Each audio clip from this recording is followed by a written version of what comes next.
Ni barang kamu kan, Haikal? Betul tu bang. Ni barang saya lah ni. Yeay, akhirnya sampai juga barang aku. Uish, kotak apa ni? Oh, itu barang aku. Ini barang apa? Ish, tak sibuk lah. Okey. Yeay, dah lama aku tunggu untuk makan Maggi pedas ni. Oh, Maggi pedas rupanya. Boleh ke abang makan? Nanti sakit perut.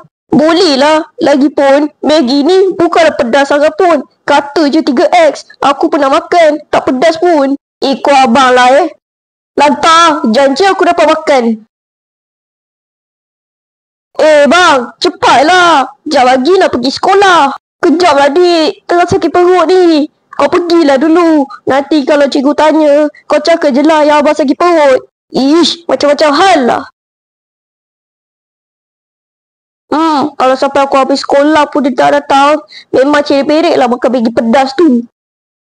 Memang. Sampai habis sekolah pun dia tak datang. Sasa cerik-berik sebab makan Maggi pedas tu.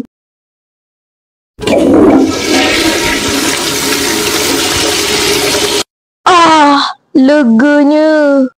Dik, lama ke tunggu aku? Sorry lah, perut aku sakit ni. Tak tahu kenapa tiba-tiba. Dah, jomlah kita pergi sekolah. Apa? Pergi sekolah? Sekarang dah berbuka lah. Apa? Berbuka? Iya, abang daripada sahur sampai sekarang asyik je. Itulah, belagar lagi makan Maggi pedas tu. Kan dah terlepas sekolah.